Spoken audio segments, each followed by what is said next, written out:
Welcome back to English Pronounce Pro. It's great to have everyone here today. We promise to discuss a vital topic. Yes, it's about clear English pronunciation. And boosting your overall confidence, correct? Absolutely, that's our main focus now. So why is consistent practice truly crucial? It's the foundation for clear communication. How does it help us sound more natural? Practice refines your mouth muscles. Does this improve our listening skills too? Yes, your ear becomes more attuned. What about general speaking fluidity? It helps with the natural rhythm of speech. Is it important for everyday conversations? Extremely important for daily interactions. Does it affect how others perceive us? Yes, it positively shapes perceptions. So, practice makes a real difference.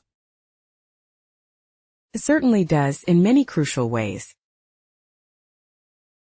It seems like a journey, not a sprint. That journey truly impacts how we speak. Absolutely.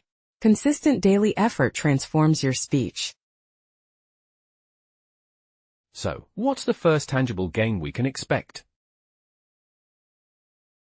Well, it directly makes your spoken English smoother. Smoother? How does practice achieve that effect? It helps connect words and phrases more seamlessly. This prevents that hesitant, choppy sound, then? Precisely. It creates a more fluid conversational delivery. So, speech becomes less fragmented over time? Yes, leading to a much more natural speech cadence. Does this improve how quickly one can express ideas? It certainly does, fostering greater verbal spontaneity. So, less pausing to search for the right word? That's right. Your thoughts translate directly to speech. That sounds really freeing. It truly enhances overall verbal expression. Does it also impact the natural speed of speaking? Yes, allowing for comfortable, natural delivery speed. So, one doesn't feel rushed or overly slow. You find a natural pace for clear communication. It builds comfort with verbal exchange. Exactly, leading to effortless verbal exchanges. We just discussed achieving effortless verbal exchanges. Yes, that builds on our earlier points about confidence and clarity. So, how do we move into those practical techniques? We shift from theory to tangible application now. What makes a practice session truly effective? It's more than just speaking aloud randomly. Does it require a specific structure? Absolutely, intentionality is paramount for progress. What happens if practice lacks direction? Unfocused efforts often lead to slow improvement. Many people just assume more speaking is enough. That assumption often causes stagnation. So, passive engagement isn't beneficial? It brings superficial improvement at best. How do we avoid misguided repetition? We need specific, targeted activities always. What defines a good practice session then? It involves active, focused linguistic engagement. Does it improve self-awareness? Yes, it reveals subtle pronunciation weaknesses. Many struggle to identify their own errors. That lack of insight hinders genuine advancement. So, we need to be very deliberate. Precisely, deliberate practice yields results. How do we ensure consistency then? Transitioning from specific targets, let's talk regularity. Is daily practice truly necessary? Brief daily sessions trump infrequent, long ones. But finding time every day feels difficult. It's about prioritization, not finding surplus time. Does daily short work make a big difference? Yes, it builds crucial neural pathways gradually. Can't I just cram before a big event? Cramming leads to temporary gains, not lasting change. So, those intense weekend sessions are less useful? They lack the sustained repetition for embedding. What's the downside of infrequent effort? Losing momentum after long breaks is common. Does this create an uphill battle constantly? Feels like starting fresh repeatedly. Is the overwhelm of daily commitment real? Many feel intimidated by daily obligations. How can we make it less daunting? Just 5 to 10 minutes can be highly effective. So, small increments are key? Absolutely, little and often is the mantra. Does it prevent forgetting earlier lessons? Yes, daily exposure reinforces memory retention. How do visual tools aid practice? Beyond daily regularity, mirrors offer immediate visual checks. What do mirrors specifically help with? They reveal mouth shape and tongue position. Is it hard to use a mirror effectively? Initially, yes, one feels self-conscious. Many avoid looking at themselves speaking. That discomfort prevents valuable visual cues. But how do I know if my mouth looks right? Compare your mouth to native speaker videos.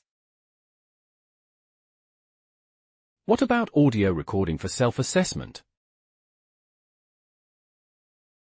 Audio is critical for identifying auditory discrepancies. Isn't my own perception enough? Our ears often mislead us about our own speech. So, I might think I sound fine? You might miss subtle inaccuracies without recording. What are common pitfalls with recordings? Many listeners focus on their overall voice, not specific sounds. They miss the detailed phoneme analysis? Exactly. They don't break down the components. How do I properly analyze my recordings? Listen for specific target sounds or patterns. Is comparing my recording to a model speaker crucial? Yes, that direct comparison highlights differences immediately. Does recording make me feel vulnerable? It can feel awkward, but it's invaluable.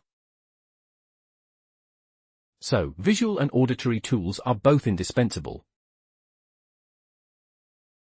They offer complementary angles for improvement. How do we learn from actual native speakers? Moving from self-assessment, we imitate authentic speech models. Is mimicking just copying sounds? It's deeper. It involves capturing nuances and pacing. What if I sound unnatural trying to imitate? Initial attempts often feel artificial. Is that a sign I'm doing it wrong? Not necessarily. It's part of the process. Many feel embarrassed by their imitations. That self-judgment can hinder crucial development.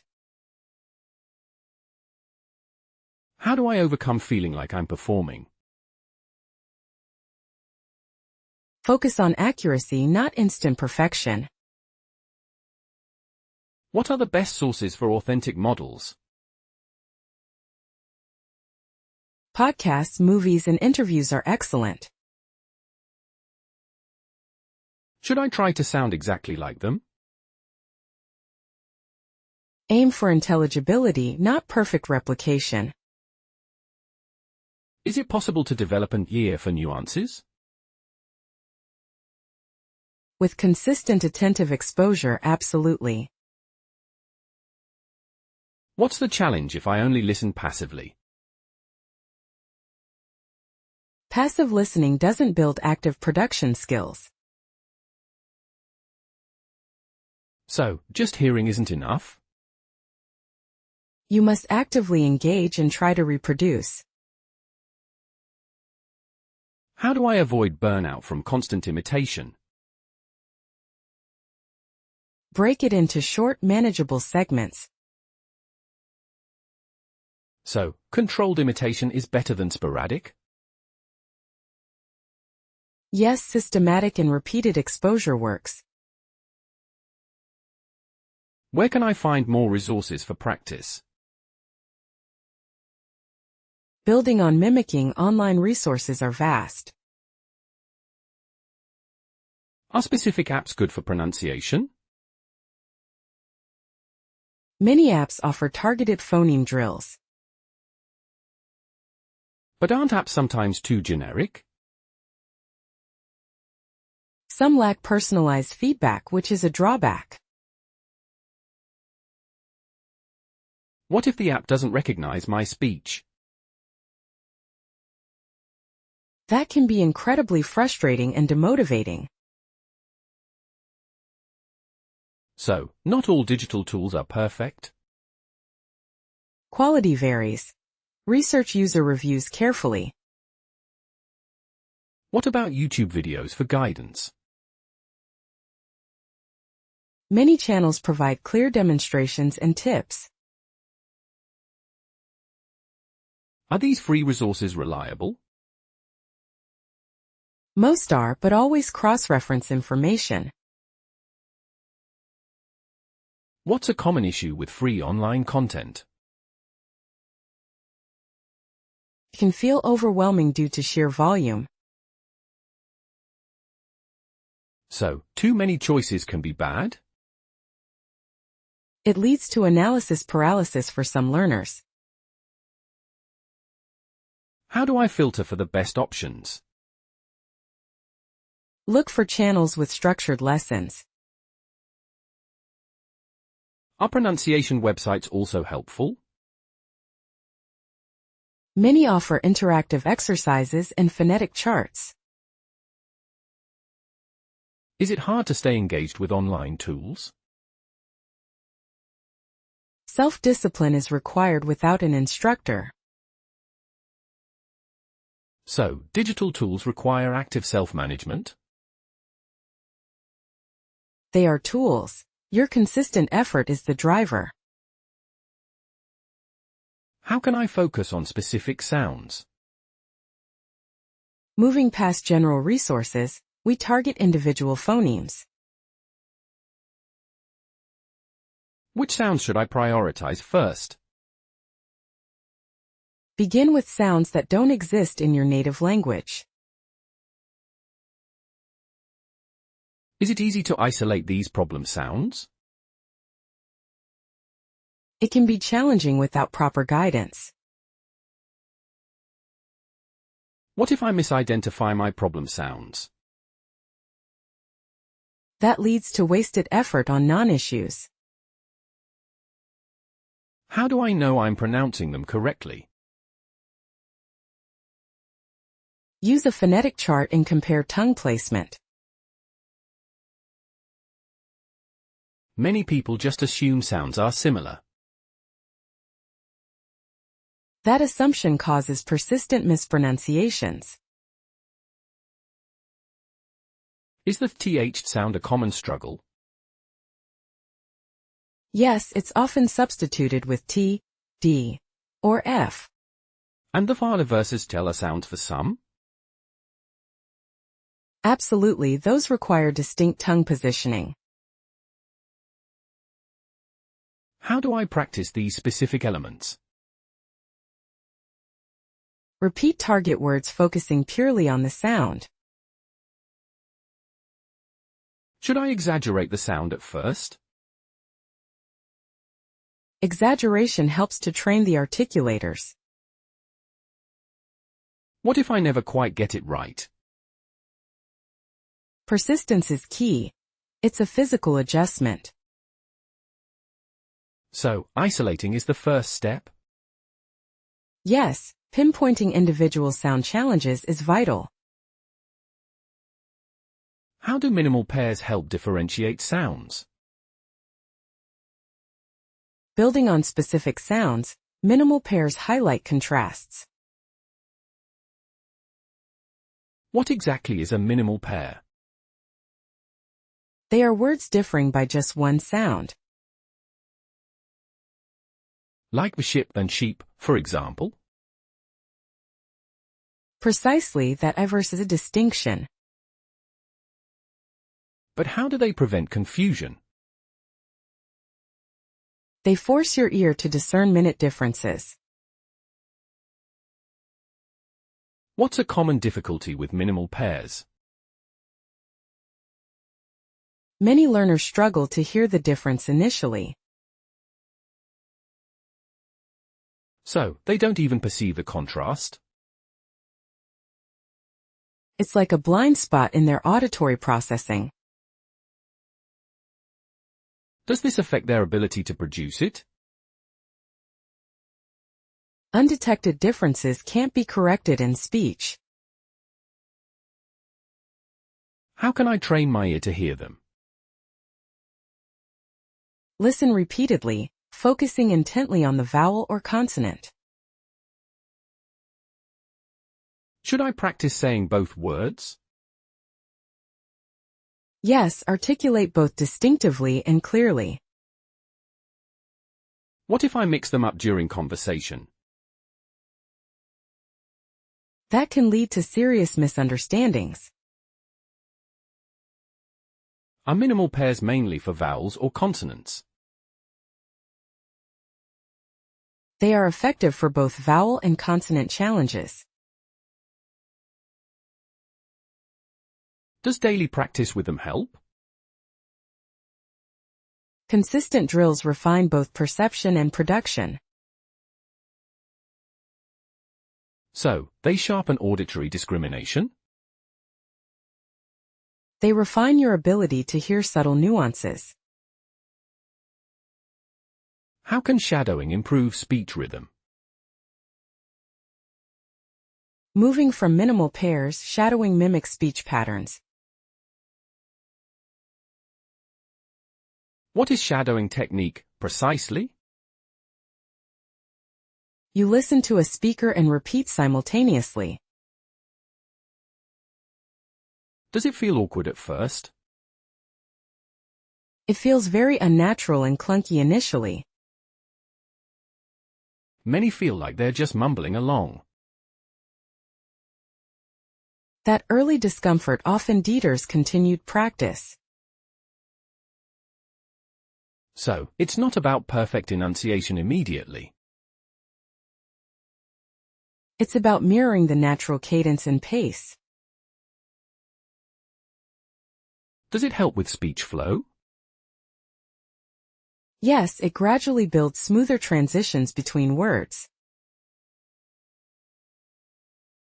What's the main challenge with shadowing? Keeping pace with the native speaker is difficult. I might fall behind or get confused.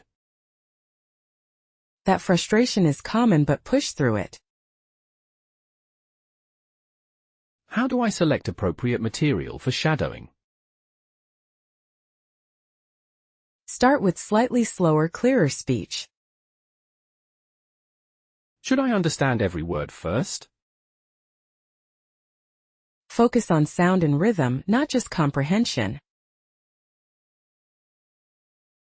Does it build automaticity in speech? Yes, it trains your mouth and brain to connect. So, it's more than just repeating? It's about internalizing the musicality of English.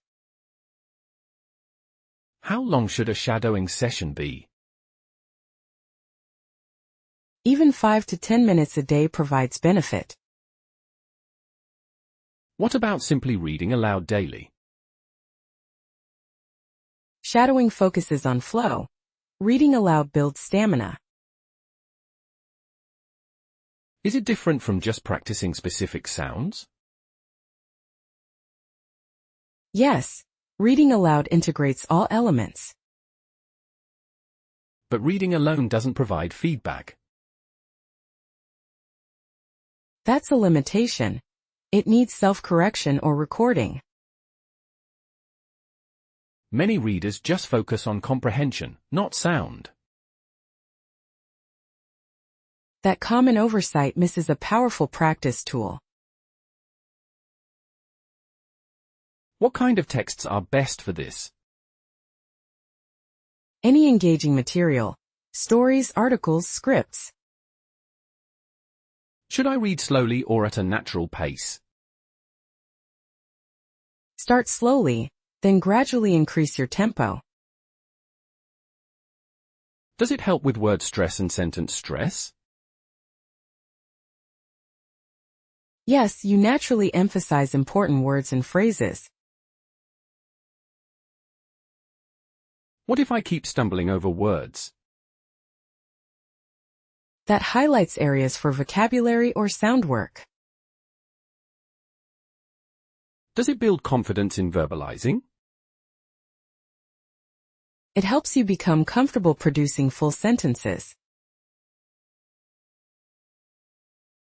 How does it prevent internal monologue only? It forces articulation, moving thoughts into speech.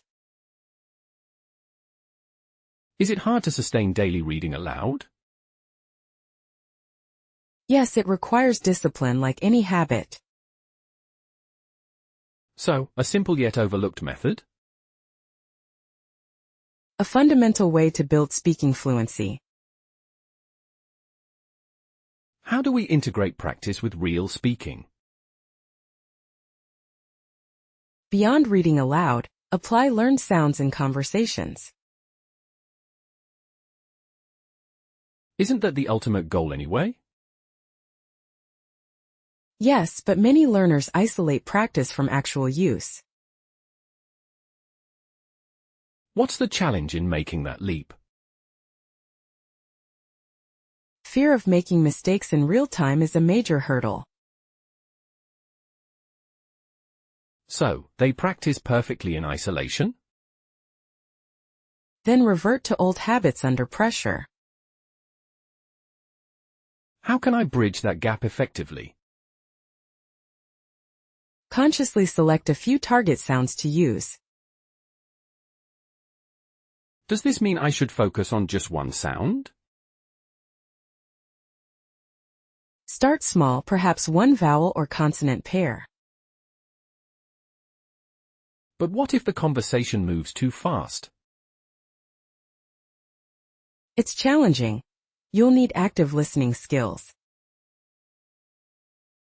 Will people notice my conscious effort? They might notice improved clarity, not your struggle. What if I make a mistake during a conversation? Simply self-correct quickly and continue speaking. Is it better to try and fail than not try? Absolutely, real-world application cements learning. Does it help reinforce neural pathways faster? Yes, active usage strengthens new connections significantly. So, real talk is the ultimate testing ground? It's where practice truly translates into skill. How do we overcome the fear of making errors? From integration, let's address error apprehension directly. Many feel intense self-consciousness when speaking. That internal resistance prevents vital experimentation. Does that stop them from trying new sounds? It creates an avoidance loop, limiting exposure. So, growth opportunities are simply missed? Precisely, crucial learning moments vanish without risk. How can one break this cycle of hesitation? Start with forgiving self-talk and acceptance. Is accepting imperfection truly vital? Yes, it's a prerequisite for any real progress. But what if perceived mistakes persist constantly? Persistence indicates areas for deeper, targeted focus. Not necessarily failure then, just data? Not at all. It's diagnostic insight for improvement. So, mistakes become learning data points? Exactly, valuable information for refinement. How can we normalize encountering errors? View them as necessary steps on a long staircase. Is the goal perfect speech instantly? Never, it's about gradual, incremental enhancement.